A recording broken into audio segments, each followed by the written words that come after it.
ನಮಸ್ಕಾರ. Artificial intelligence ಅಥವಾ AI ಈ ಮಾತು ಈಗ ಎಲ್ಲೆಲ್ಲೂ ಕೇಳಿ ಬರ್ತಿದೆ ಅಲ್ವಾ? ಆದರೆ ಈ ಟೆಕ್ನಾಲಜಿ ನಿಜಕ್ಕೂ ಕೆಲಸ ಮಾಡೋದು ಹೇಗೆ? ಬನ್ನಿ ಈ ದೊಡ್ಡ ವಿಷಯವನ್ನ ಎಲ್ಲರಿಗೂ ಅರ್ಥ ಆಗೋ ಹಾಗೆ ಏಕ್ದಮ್ ಸರಳವಾಗಿ ಬಿಡಿಸಿ ನೋಡೋಣ. ಹಾಗಾದ್ರೆ ಒಂದು ಮಷೀನ್ ತಾನಾಗೇ ಕಲಿಯುತ್ತೆ ಅಂದ್ರೆ ಹೇಗೆ?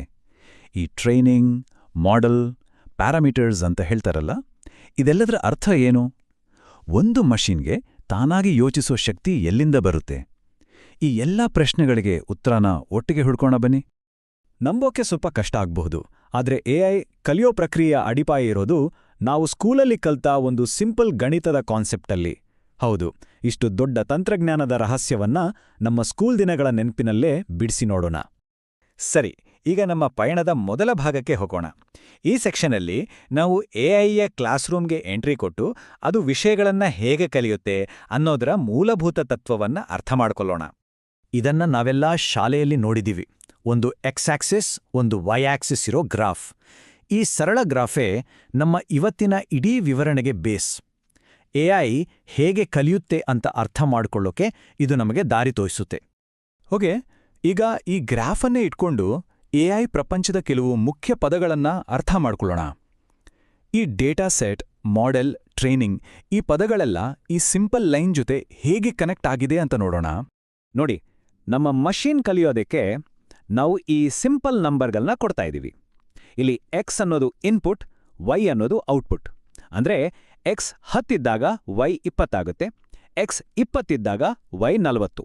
ಇದನ್ನ ನೋಡಿದ ತಕ್ಷಣ ಒಂದು ಸಂಬಂಧ, ಒಂದು ಪ್ಯಾಟರ್ನ್ ಕಾಣ್ತಿದೆ ಅಲ್ವಾ? ನಾವು ಈಗ ನೋಡಿದ ಎಕ್ಸ್ ಮತ್ತು ವೈ ನಂಬರ್ಗಳ ಟೇಬಲ್ ಇದೆಯಲ್ಲ, ಅದನ್ನೇ ಟೆಕ್ನಿಕಲ್ ಆಗಿ ಡೇಟಾ ಸೆಟ್ ಅಂತ ಕರೆಯೋದು. ಒಂದು ಎಐ ಮಾಡೆಲ್ ಇಂಥ ಡೇಟಾ ಸೆಟ್ ಮೇಲೆ ಟ್ರೈನ್ ಆಗಿದೆ ಅಂತ ಕೇಳಿರ್ತೀವಿ. ಅಂದ್ರೆ ಆ ಮಾಡೆಲ್ ಕಲಿಯೋದಿಕ್ಕೆ ಬಳಸಿದ ಮೂಲ ಮಾಹಿತಿ ಇದೆ.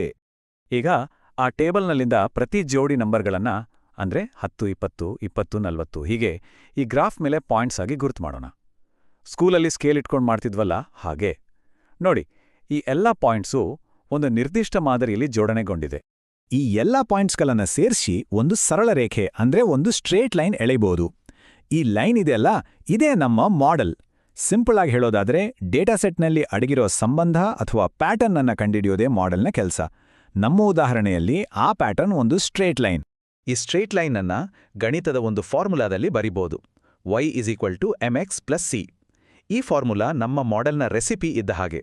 ಕಂಪ್ಯೂಟರ್ ಪ್ರೋಗ್ರಾಂ ಬಳಸಿ ಈ ಲೈನ್ ಎಳೆಯೋದಕ್ಕೆ ಈ ಫಾರ್ಮುಲಾನೇ ಆಧಾರ. ಈ ಫಾರ್ಮುಲಾದಲ್ಲಿ ಎಂ ಮತ್ತು ಸಿ ಅಂತ 2 ಅಜ್ಞಾತ ಸಂಖ್ಯೆಗಳಿವೆ ನೋಡಿ. ಇವನ್ನೇ ಪ್ಯಾರಾಮೀಟರ್ಸ್ ಅನ್ನೋದು. ಎಂ ಅನ್ನೋದು ಲೈನ್ ಎಷ್ಟು ಓರೆ ಆಗಿದೆ ಅಂತ ಹೇಳುತ್ತೆ. ಸಿ ಅನ್ನೋದು ಆ ಲೈನ್ ವೈ ಆಕ್ಸಿಸ್ ಅನ್ನ ಎಲ್ಲಿ ಟಚ್ ಮಾಡುತ್ತೆ ಅಂತ ಹೇಳುತ್ತೆ.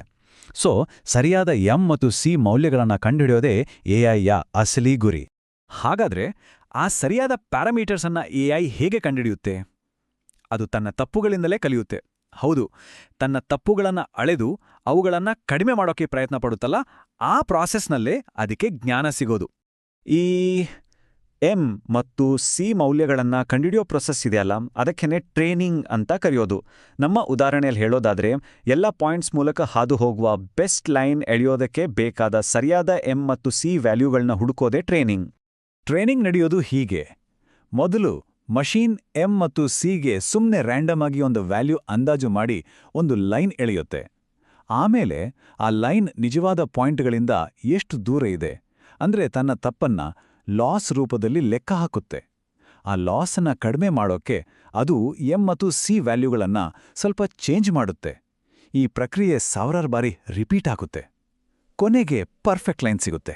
ಈ ಲಾಸ್ ಅಂದ್ರೆ ಏನೂ ಇಲ್ಲ, ಮಾಡೆಲ್ ಎಳೆದ ಲೈನ್ ಮತ್ತು ನಮ್ಮ ಡೇಟಾ ಸೆಟ್ನ ನಿಜವಾದ ಪಾಯಿಂಟ್ಗಳ ನಡುವಿನ ಅಂತರ ಅಷ್ಟೇ.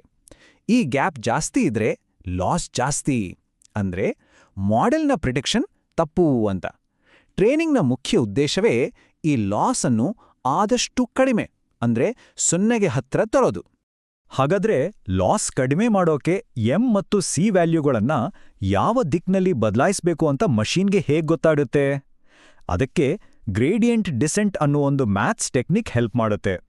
ಅದು ಲಾಸ್ ಅನ್ನ ಅತಿ ವೇಗವಾಗಿ ಕಡಿಮೆ ಮಾಡೋದಿಕ್ಕನ್ನ ತೋರಿಸುತ್ತೆ. ಹೀಗಾಗಿ ಮಷೀನ್ ಪ್ರತಿ ಸ್ಟೆಪ್ನಲ್ಲೂ ಒಂದು ಬೆಟರ್ ಗೆಸ್ ಮಾಡೋಕೆ ಸಾಧ್ಯವಾಗತ್ತೆ. ಸರಿ, ನಾವೀಗ ಒಂದು ಸಿಂಪಲ್ ಲೈನ್ ಉದಾಹರಣೆ ನೋಡಿದ್ವಿ. ಆದ್ರೆ ಚಾಟ್ ಜಿಪಿಟಿಯಂತಹ ದೊಡ್ಡ ಭಾಷಾ ಮಾಡೆಲ್ಗಳು ಹೇಗೆ ಕೆಲಸ ಮಾಡುತ್ತವೆ? ಈಗ ನಾವು ಕಲ್ತ ಈ ಸರಳ ಕಾನ್ಸೆಪ್ಟನ್ನೇ ಬೃಹತ್ ಎಐ ಮಾಡೆಲ್ಗಳನ್ನ ಅರ್ಥ ಮಾಡ್ಕೊಳ್ಳೋಕೆ ಬಳಸೋಣ.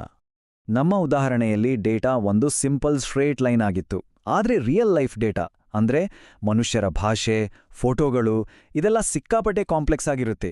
ಅಂತಹ ಡೇಟಾದಲ್ಲಿರೋ ಪ್ಯಾಟರ್ನ್ ಕಂಡುಹಿಡಿಯೋಕೆ ನಮ್ಮ ಮಾಡೆಲ್ ಕೂಡ ಅಷ್ಟೇ ಕಾಂಪ್ಲೆಕ್ಸ್ ಆಗಿರಬೇಕು. ಅಲ್ಲಿ ಈ ಸರಳ ರೇಖೆಯ ಫಾರ್ಮುಲಾ ಖಂಡಿತ ವರ್ಕ್ ಆಗಲ್ಲ. ಗೊತ್ತಾ, ನಮ್ಮ ಮಾಡೆಲ್ನಲ್ಲಿದ್ದಿದ್ದು ಕೇವಲ 2 ಪ್ಯಾರಾಮೀಟರ್ಸ್ ಎಂ ಮತ್ತು ಸಿ. ಆದರೆ ಚಾಟ್ ಜಿಪಿಟಿ ಅಂತಹ ದೊಡ್ಡ ಮಾಡೆಲ್ಗಳಲ್ಲಿ ಶತಕೋಟಿ ಅಂದ್ರೆ ಬಿಲಿಯನ್ಸ್ ಗಟ್ಲೆ ಪ್ಯಾರಾಮೀಟರ್ಸ್ ಇರುತ್ತೆ. ನಮ್ಮ ಮಾಡೆಲ್ 4 ಡೇಟಾ ಪಾಯಿಂಟ್ಸ್ನಿಂದ ಕಲಿತ್ರೆ ಅವು ಇಡೀ ಇಂಟರ್ನೆಟ್ನ ಬಹುದೊಡ್ಡ ಭಾಗದಿಂದ ಕಲಿತವೆ. ಸ್ಕೇಲಲ್ಲಿ ಅಜಗಜಾಂತರ ವ್ಯತ್ಯಾಸ. 70 ಬಿಲಿಯನ್ಗಿಂತಲೂ ಹೆಚ್ಚು. ಇದು ನಮ್ಮ ಉದಾಹರಣೆಯ ಎಂ ಮತ್ತು ಸಿ ತರದ ರಹಸ್ಯ ಸಂಖ್ಯೆಗಳ ಪ್ರಮಾಣ. ಇಷ್ಟು ದೊಡ್ಡ ಸಂಖ್ಯೆಯ ಪ್ಯಾರಾಮೀಟರ್ಗಳನ್ನು ಸರಿಹೊಂದಿಸೋಕೆ ಎಷ್ಟೊಂದು ಡೇಟಾ, ಎಷ್ಟೊಂದು ಕಂಪ್ಯೂಟಿಂಗ್ ಪವರ್ ಬೇಕು ಅಂತ ಊಹಿಸ್ಕೊಳ್ಳಿ. ಈ ಇಡೀ ವಿವರಣೆ ಪ್ರಮುಖ ಅಂಶ ಅಂದ್ರೆ ಮಾಡೆಲ್ ಎಷ್ಟು ಚಿಕ್ಕದಿರ್ಲಿ ಅಥವಾ ಎಷ್ಟು ದೊಡ್ಡದಿರ್ಲಿ, ಅದರ ಹಿಂದಿನ ಮೂಲಭೂತ ತತ್ವ ಮಾತ್ರ ಒಂದೇ. 2 ಪ್ಯಾರಾಮೀಟರ್ಸ್ ಇರಲಿ ಅಥವಾ 70 ಬಿಲಿಯನ್ ಇರಲಿ, ಟ್ರೈನಿಂಗ್ನ ಗೋಲ್ ಒಂದೇ: ಲಾಸ್ ಅನ್ನು ಕಡಿಮೆ ಮಾಡುವ ಸರಿಯಾದ ಮೌಲ್ಯಗಳನ್ನು ಹುಡುಕೋದ. Concept is the same. ಹಾಗಂದ್ರೆ ನಾವು ಕಲಿತ ಮುಖ್ಯ ಪದಗಳನ್ನ ಒಮ್ಮೆ ಕ್ವಿಕ್ ಆಗಿ ನೆನಪು ಮಾಡ್ಕೊಳ್ಳೋಣ. ಡೇಟಾ ಸೆಟ್ ಅಂದ್ರೆ ಎಐ ಕಲಿಯೋ ಮಾಹಿತಿ, ಮಾಡೆಲ್ ಅಂದ್ರೆ ಆ ಡೇಟಾದಲ್ಲಿರೋ ಪ್ಯಾಟರ್ನ್, ಟ್ರೈನಿಂಗ್ ಅಂದ್ರೆ ಆ ಪ್ಯಾಟರ್ನ್ ಹುಡುಕೋ ಪ್ರಾಸೆಸ್, ಮತ್ತು ಲಾಸ್ ಅಂದ್ರೆ ಆ ಪ್ರಾಸೆಸ್ನಲ್ಲಿ ಕಡಿಮೆ ಮಾಡಬೇಕಾದ ತಪ್ಪು. ಸೊ ಒಂದೇ ಮಾತಲ್ಲಿ ಹೇಳೋದಾದ್ರೆ ಎಐ ಟ್ರೈನಿಂಗ್ ಅಂದ್ರೆ ಬೇರೇನೂ ಅಲ್ಲ, ಅದೊಂದು ಗಣಿತದ ಪ್ರಕ್ರಿಯೆ.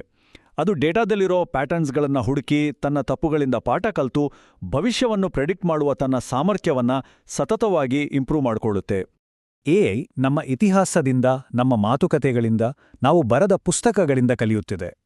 ಹಾಗಾದ್ರೆ ಈ ಶಕ್ತಿಶಾಲಿ ತಂತ್ರಜ್ಞಾನ ನಾವು ಮನುಷ್ಯರು ಸೃಷ್ಟಿಸಿದ ಡೇಟಾದಿಂದ ಯಾವೆಲ್ಲ ಒಳ್ಳೆಯ ಮತ್ತು ಕೆಟ್ಟ ಪ್ಯಾಟರ್ನ್ಗಳನ್ನ ಕಲಿತಿರಬಹುದು? ಇದು ನಾವೆಲ್ಲರೂ ಯೋಚಿಸಬೇಕಾದ ಒಂದು ಬಹಳ ಮುಖ್ಯವಾದ ಪ್ರಶ್ನೆ.